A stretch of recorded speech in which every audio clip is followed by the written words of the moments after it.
ಚಟ್ನಿ ಮಾಡಿದಾಗ ಜಾಸ್ತಿ ಆಗಿಬಿಟ್ರೆ ಎಸಿತೀವಿ, ಆ ಥರ ಎಸಿಯಾಕೆ ಹೋಗ್ಬಿಡಿ. ಈ ವಿಡಿಯೋ ನೀಟಾಗಿ ನೋಡಿ. ಈ ಸಲ ಚಟ್ನಿ ಮಿಕ್ಕಿದಾಗ ಬಾಳೆಕಾಯಿ ತಂದು ಈ ಥರ ಗ್ರೇವಿ ಮಾಡಿ ಮೀನು ಗ್ರೇವಿ ತಿಂದಂಗೆ ಇರುತ್ತೆ, ಅಷ್ಟು ಟೇಸ್ಟ್ ಇರುತ್ತೆ.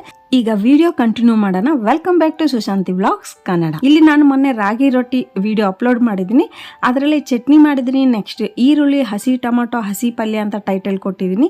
ನೀವು ಆ ವಿಡಿಯೋ ನೋಡಿದರೆ ಈ ಚಟ್ನಿ ಯಾವ ಥರ ಮಾಡಿದ್ದೀನಿ ಅಂತ ನಿಮ್ಗೆ ಅರ್ಥ ಆಗುತ್ತೆ. ನೆಕ್ಸ್ಟ್ ಬಂದು ಈ ಚಟ್ನಿ ನಾವು ಯಾವತ್ತು ಯಾವ ಥರ ಚಟ್ನಿ ಮಾಡಿದ್ರು ಮಿಕ್ಕಿದ್ರೆ ಎಸಿಯಾಕೆ ಹೋಗ್ಬಿಡಿ, ಯಾಕಂದರೆ ಒಂದು ಕಾಯಿ 40 ರೂಪಾಯಿ. ಸೊ ಎಸಿಯಾಕೆ ಮನ್ಸು ಬರಲ್ಲ. ಫ್ರಿಜ್ಜಲ್ಲಿ ಇಟ್ಟು 1 ದಿನ 2 ದಿನ ಒಳಗಡೆ ಯೂಸ್ ಮಾಡ್ಕೋಬೇಕು. ಈಗ ಅದಕ್ಕೆ ಬೇಕಾಗಿರುವ ಪದಾರ್ಥಗಳು ನೋಡೋಣ. 2 ಬಾಳೆಕಾಯಿ, 2-3 ನಿಮ್ಮ ಕ್ವಾಂಟಿಟಿ ಎಷ್ಟು ಜನ ಇದ್ದರೆ ಅಷ್ಟು ಬಾಳೆಕಾಯಿ ತಗೊಳ್ಳಿ. ಒಂದು 3 ಟೊಮಾಟೊ, ಒಂದು ಸಣ್ಣ ನಲ್ಲಿಕಾಯ್ದಷ್ಟು ಹುಣಸೆಹಣ್ಣು ನೆನೆ ಹಾಕಿ ಇಟ್ಕೊಳ್ಳಿ, ಯಾಕಂದರೆ ಇದು ಮೀನಿನ ಗ್ರೇವಿ ಥರ ಟೇಸ್ಟ್ ಬರುತ್ತೆ. ಸೊ ಅದಕ್ಕಾಗಿ ಹುಳಿ ಸ್ವಲ್ಪ ಇರಬೇಕು. ಹಸಿರು ಮೆಣಸಿನ್ಕಾಯಿ ಒಂದು 5, 2 ಈರುಳ್ಳಿ, 1 ರೆಬ್ಬೆ ಕರಿಬೇವಿನ ಸೊಪ್ಪು.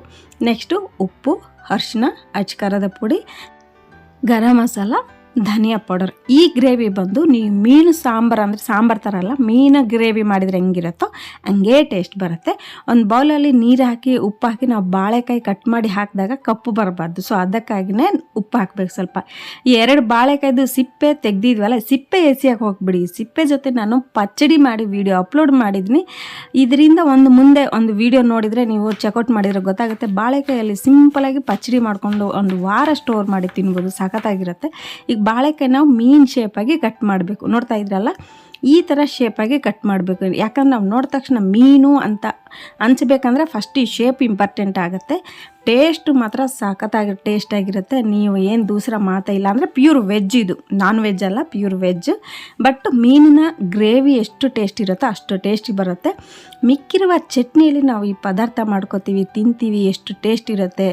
ವೇಸ್ಟ್ ಮಾಡೋಕ್ಕೆ ಚಟ್ನಿ ನಮಗೆ ಮನಸ್ಸು ಬರಲ್ಲ, ಯಾಕಂದ್ರೆ ದುಡ್ಡು ಕೊಟ್ಟಿರ್ತೀವಿ. ಸೊ ಅದಕ್ಕಾಗಿ ಈ ಥರ ರೀಯೂಸ್ ಮಾಡ್ಕೋತೀವಿ ಅಂದರೆ ಯೂಸ್ಫುಲ್ ಆಗುತ್ತೆ. ಆಮೇಲೆ ಒಂದು ಹೊಸ ರೆಸಿಪಿನೂ ಆಗುತ್ತೆ. ನನಗೆ ಈ ಗ್ರೇವಿಗೆ ಟೊಮೊಟೊ ಪ್ಯೂರಿ ಬೇಕಾಗಿತ್ತು, ಬಟ್ ಬೆಳಗ್ಗಿಂದ ಕರೆಂಟೇ ಇಲ್ಲ. ಸೊ ಅದಕ್ಕಾಗಿ ನಾನು ಈರುಳ್ಳಿ ಚಾಪ್ ಮಾಡ್ತೀವಲ್ಲ ಅದರಲ್ಲಿ ಹಾಕಿ ಈ ಥರ ಮಾಡಿ ಟೊಮೊಟೊ ಪ್ಯೂರಿ ಥರ ರೆಡಿ ಮಾಡ್ಕೊಂಡಿದ್ದೀನಿ. ನೀವು ಕರೆಂಟ್ ಇದ್ದರೆ ಟೊಮೊಟೊ ಪ್ಯೂರಿ ಮಿಕ್ಸಿಯಲ್ಲಿ ಮಾಡ್ಕೊಳ್ಳಿ, ಓಕೆನಾ. ಈ ಥರ ಮಾಡಿದರೂ ನಮಗೇನು ಪ್ರಾಬ್ಲಮ್ ಇಲ್ಲ, ಸೆಟ್ ಆಗಿಬಿಡುತ್ತೆ.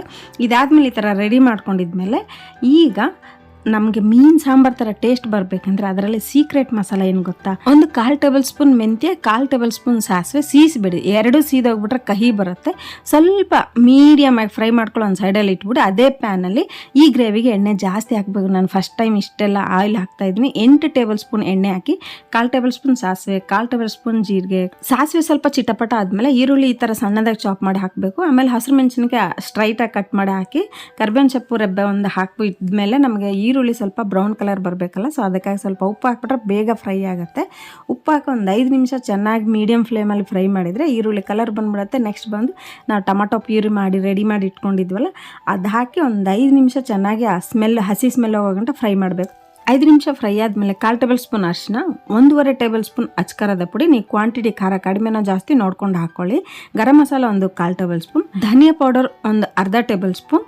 ಉಪ್ಪು ನೀವು ಕ್ವಾಂಟಿಟಿಗೆ ನೋಡ್ಕೊಂಡು ಹಾಕ್ಕೊಳ್ಳಿ. ನಾನು ಇಲ್ಲಿ 1 ಟೇಬಲ್ ಸ್ಪೂನ್ ಉಪ್ಪು ಹಾಕಿದ್ದೀನಿ. ಉಪ್ಪು ಎಲ್ಲ ಮಸಾಲೆ ಎಲ್ಲ ಹಾಕಿದ್ಮೇಲೆ ಉಪ್ಪು ಖಾರ ಅರಿಶಿನ ಎಲ್ಲ ಹಾಕಿದ್ಮೇಲೆ ಚೆನ್ನಾಗಿ ಮಿಕ್ಸ್ ಮಾಡಿ ಒಂದು 5 ನಿಮಿಷ ಮೀಡಿಯಮ್ ಫ್ಲೇಮಲ್ಲಿ ಕುದಿಯೋಕೆ ಬಿಡೋಣ. ಆವಾಗ ಅವೆಲ್ಲ ಚೆನ್ನಾಗಿ ಬೆಂದು ಸ್ಮೆಲ್ ಚೆನ್ನಾಗಿ ಬರುತ್ತೆ. ಆಮೇಲೆ ಆಯಿಲ್ ಈಚೆ ಬಂದಿದೆ ಅಂದರೆ ಆ ಫ್ಲೇವರ್ ಮಸಾಲೆ ಎಲ್ಲ ಚೆನ್ನಾಗಿ ಬೆಂದಿದೆ, ಫ್ಲೇವರ್ ಚೆನ್ನಾಗಿ ಬರುತ್ತೆ ಆ ಥರ ಬೆಂದಾಗ.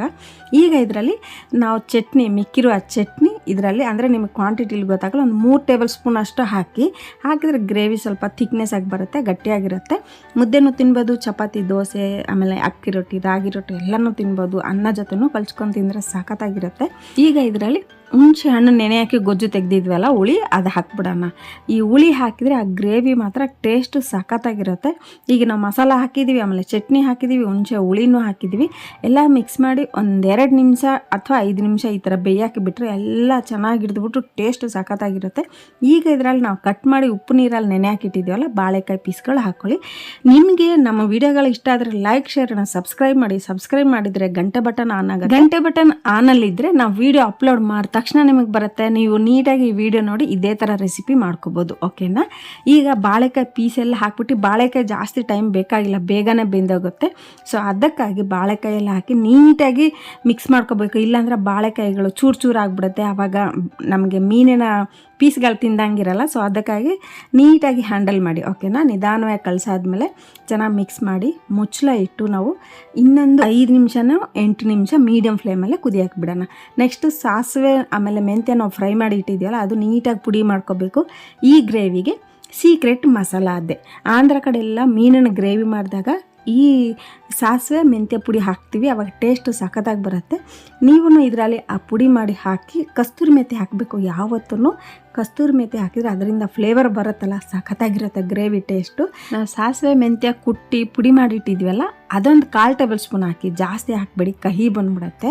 ಸೊ ಅದಕ್ಕೆ 1/4 ಟೇಬಲ್ ಸ್ಪೂನ್ ಹಾಕಿ, ಆಮೇಲೆ ಹುಳಿ ನಮಗೆ ಗೊತ್ತಾಗಬಾರ್ದು ಅಂದರೆ ಸ್ವಲ್ಪ ಸೀಕ್ರೆಟಾಗಿ ಬೆಲ್ಲ ಹಾಕಿ, ಯಾರಿಗೂ ಹೇಳಬೇಡಿ, ಟೇಸ್ಟು ಸಖತ್ತಾಗಿರುತ್ತೆ. ಆಮೇಲೆ ಉದ್ದದ ಕಟ್ ಮಾಡಿರೋ ಒಂದು 3 ಮೆಣಸಿನ್ಕಾಯಿ ಈ ಥರ ಉದ್ದ ಕಟ್ ಮಾಡಿ ಹಾಕಿ ತಿಂತಾಯಿದ್ರೆ ಅದನ್ನು ಸಖತ್ ಟೇಸ್ಟ್ ಇರುತ್ತೆ. ಯಾಕೆ ಸಖತ್ ಅಂತ ಇದ್ದೀನಿ ಅಂದರೆ, ನೀವು ಒಂದ್ಸಲ ಮಾಡಿ ತಿಂದು ನೋಡಿ, ನಿಮಗೆ ಗೊತ್ತಾಗುತ್ತೆ. ಮಿಕ್ಕಿರುವ ಚಟ್ನಿಯಲ್ಲಿ ಈ ರೆಸಿಪಿ ಮಾಡ್ಕೋಬೋದಾ? ನೀವು ಬಾಳೆಕಾಯಿ ಪ್ಲೇಸಲ್ಲಿ ಬದನೆಕಾಯಿನೂ ಹಾಕ್ಕೊಳ್ಳಿ. ಈ ಎರಡಕ್ಕೂ ಕಾಂಬಿನೇಷನ್ ಸಖತ್ತಾಗಿರುತ್ತೆ. ನಮ್ಮ ಮನೇಲಿ ಯಾವತ್ತೂ ಚಟ್ನಿ ಮಿಕ್ಕಿದ್ರೆ ನಾನು ಏನಾರು ಒಂದು ಮಾಡ್ತಾನೆ ಇರ್ತೀನಿ, ಯಾವತ್ತೂ ಎಸಿಯೋಕೆ ಹೋಗಲ್ಲ. ಯಾಕಂದರೆ 40 ರೂಪಾಯಿ ಅಲ್ವಾ, ಎಸಿಯೋಕೆ ಒಂಥರ ಮನಸ್ಸು ಬೇಜಾರಾಗುತ್ತೆ. ಫ್ರಿಜ್ಜಲ್ಲಿ 1 ದಿನ 2 ದಿನ ಇರಿ, 1 ವಾರ ಇಟ್ಟರೆ ಅದು ಚೆನ್ನಾಗಿರಲ್ಲ. 1 ದಿನ 2 ದಿನ ಇಟ್ಟು ಯಾವುದಾದ್ರೂ ಈ ಥರ ರೆಸಿಪಿಗಳು ಮಾಡ್ಕೊಳ್ಳಿ. ಈಗ ನಮ್ಮ ಬಾಳೆಕಾಯಿ ಮೀನಿನ ಗ್ರೇವಿ ರೆಡಿಯಾಗಿದೆ. ಅಂದರೆ ಹೆಸರು ಮಾತ್ರ ನಾನ್ ವೆಜ್ ಹೆಸರಿದೆ, ಬಟ್ ಪ್ಯೂರ್ ವೆಜ್ಜೇ.